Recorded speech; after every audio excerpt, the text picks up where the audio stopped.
Wow. Yeah. Okay. These are all New York poems except for, I did bring a couple new ones, so. Because this is a book all about New York. New York State or New York City? City. Okay. Yes. It's a state too? Okay, no. So escape to New York. Is this why you ran to New York? To be freed from your background? In the small town next to a low-key city, a gray repressed metropolis, nestled in the dark forest, where there are more trees than people, more long stretches of highways than nightclubs and museums. I understand now why you had to leave, why coming back is so hard. I feel trapped too within the evergreens, in the constant shadow of the mountains, strangled by my own hometown. I actually wrote that poem because my brother moved to New York and I never understood why he moved to New York. And then I watched a documentary on the Beat Poets and it made a little bit more sense to me. So Where were you from? here. Oh, that's a small town. Yeah. Vancouver is a very small town. A Vancouver native. Wow. Yeah. Well, I was born in Seattle and then my parents moved to Vancouver, so that's where I've resided since. This is a poem that my friend Clay and I wrote when we were in New York together. It's called Corpse Poem in Woodside. I won't confirm or deny if we were under the influence of anything when we wrote this poem. It's a cold day, the 17th day of October. Leaves cover the ground in Harlem. A biting wind brings a familiar ache to old joints. Inner currents of our New York electricity insult our souls, leave creaks in our aging bones. The city robs their sleep. She is present in body, but her mind is lost in thoughts of coming choices. Her mind is always searching for answers to questions that refuse to reveal truth. A different time, a different place, fear and self-consciousness converge into a dizzying New York state of mind. The clouds disappear into the universe. We hold court, play judge and jury, weighing both sides of the argument, as if anything but the inevitable, death by hanging verdict, is possible. That was probably written about 3 or 4 o'clock in the morning. This one is called When the City Calls. This time I cry when I arrive, taken back into the emotion. The stir of memories haunt my nightly dreams. The smell of the city is tantalizing, a sensory overload of savory and sweet. I take it in like a long hit of a blunt, hold my breath, not wanting any to escape. This time I have specific motivations, energy focused. I keep my words to friends. I taste the lips of fantasies, dance with comedians, and drink with teachers and poets. I laugh with old friends as they acknowledge why the city calls to me from 3,000 miles. I brace myself as each day draws me closer to departure. Stay in the moment, I remind myself, but the seduction of the city is even too strong for a woman like me. So, this next poem is called Where's the Views, and this was actually an event that happened. My brother's girlfriend and I had gone to the Museum of Sex, and then we had gone to a rooftop bar, which there's hundreds of them. So we're up there, and the bar area was kind of sitting down, and we asked the bartender, where's the views? And we seriously could not see any of them, and so this is what took place. It's called Where's the Views? Shrubs line the rooftop bar, plenty of places to sit, enjoy a pricey drink.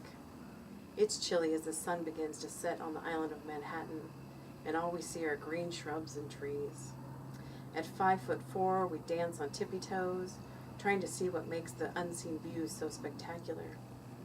My sister asked the bartender, where are the views? All I can see is green landscapes and red robes people wear to stay warm. He looks at us as if we're crazy, brings our drinks and says, take a seat to your left. We have some of the best views in the city. My sister, a native New Yorker, is skeptical, so we take our drinks and find a place to sit. I chuckle and look directly in front of me, and there in all its red and blue glory is the Empire State Building. And in the distance, the gold of the New York Life Building, both so close you can almost reach out and touch them. We both start to laugh, take selfies, as I snapped pictures of the amazing views. Now we know the key is to open your eyes and look. And this is basically one of the pictures that I was able to take. So, but you couldn't see it from where we were at. So, for some reason, Bruce Hall, who's a poet in Vancouver, when I was in New York, he wrote something on Facebook for me, and then we collaborated on this poem. He does that a lot, and then we end up on these poem offs. I don't know why. So, this one is called City Rats. Bruce writes, "How dark and ugly would a city be without electricity? Solar won't help. It's dark outside. Wind won't work. The breeze is calm. City rats see when coal and nukes light the way. The city rat ignores future damage just to eat whatever city rats eat." I write back, "The rats eat well here, Bruce. They dine on ambitions, feast on failures. They only starve when the city streets are quiet. The rats walk around plump, out of shape. People are trim from walking miles and miles of city blocks. The city nourishes me without lifting a fork to my mouth or a drink to my lips. On crowded streets, people are shoulder to shoulder. Amazingly, I rest, find peace in the city that never sleeps."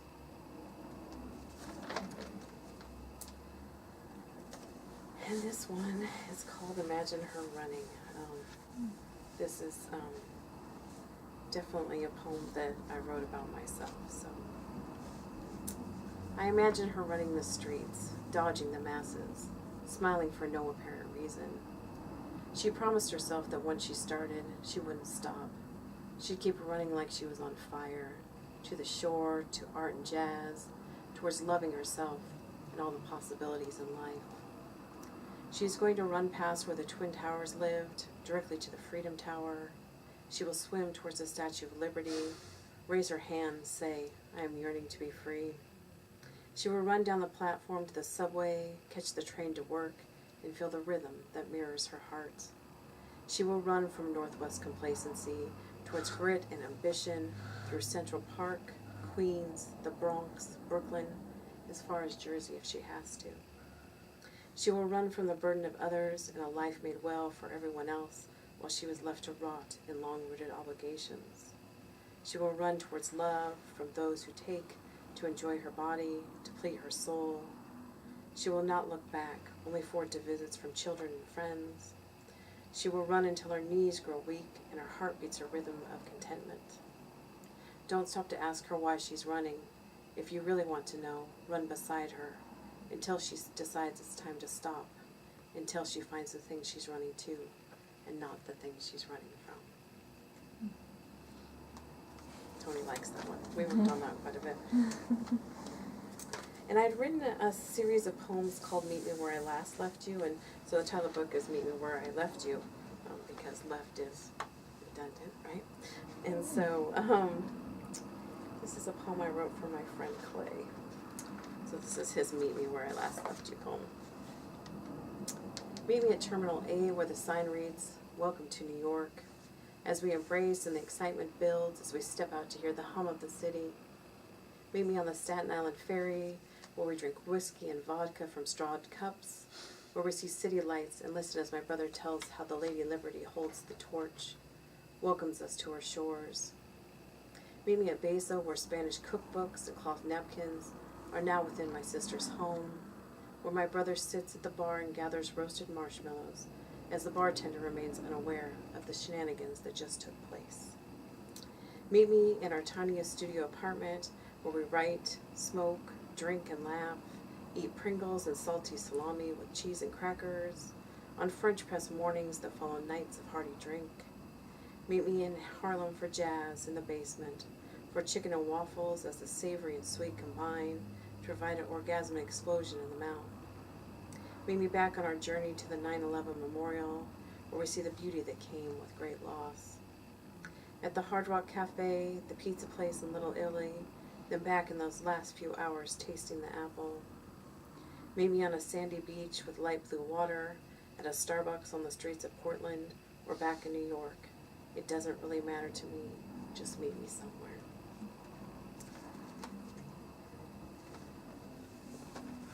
And then these two poems are newer poems that I recently wrote. So this one's called A Loss for Words.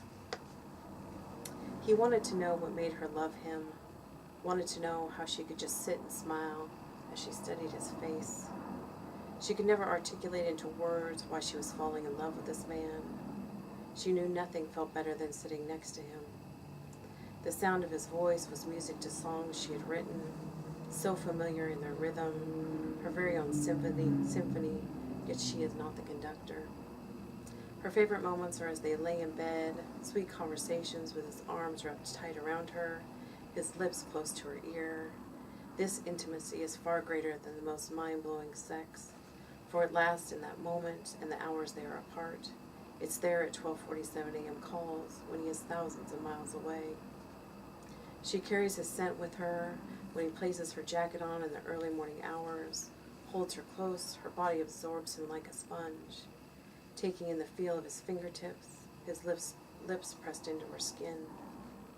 She waits for him to come and tell her it's time to go, though she wakes before him, listens as he brushes his teeth, takes his shower, hears him going from room to room in search of today's attire.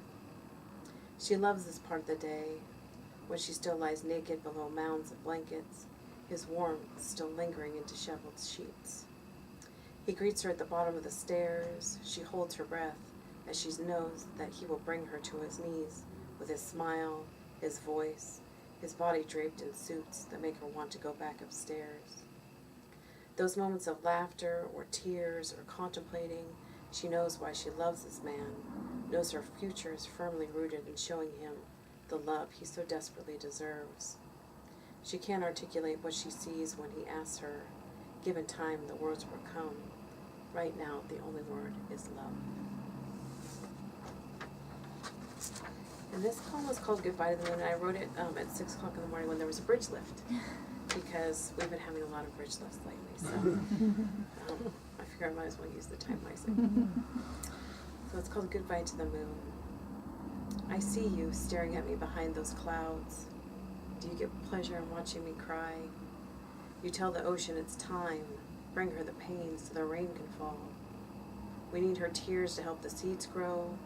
Need the extra salt to add into the ocean. But why me? Why do you consistently give me love only to rip it so brutally away from me? You're a coward as you hide, go missing for days, only to pull me in with your fullness, leave me trembling in early morning hours. You're a cruel sort of God, one who hides sheepishly behind the sky. But where do I go to retreat to? Where is my invisibility? Where are the hidden shadows for my hiding when I don't want to be seen? Please cease your early conversations with the sun. I see you too have betrayed me since birth. You take away love, reveal new love that is far greater than the love before. You leave me to grasp for air, a breath that does not feel like knives twisting. I will no longer hunt your orange summer brilliance or your morose gray of winter. I will grieve you along with the rest of the love that you removed from my life. So go hide behind your clouds, your vast playground of sky. I will walk the remainder of my days draped in your gray flannel until the sun calls me home. There I will burn with all the love I was unable to give. I will burn for eternity.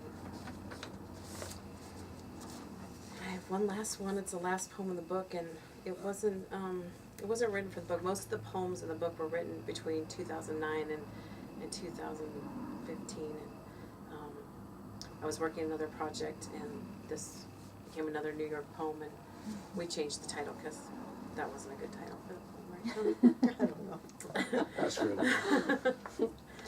It's called I Was Loved. I dreamt last night that I was loved, far beyond anything tangible. Last night I dreamt so hard as if I could carry it through to waking. As my eyes open, I try to keep them shut, keep them in that moment before I feel the rush of loneliness that always shows up unwelcome at my door. Last night I dreamt that you were beside me after we made love in sweet rhythmic response to our heartbeats. My hand drifts over to feel flat, cold sheets. No trace that you have ever been there or ever will be. Last night I slept in Astoria, woke to the bright sun of a New York fall morning. Last night I dreamt of New York as I reached over to feel the skin of a new lover, feel his platinum wedding band, and realize he has always been my dream, the one my mind was unable to realize in a conscious state. Last night I dreamt I was loved, and I was. Thank you.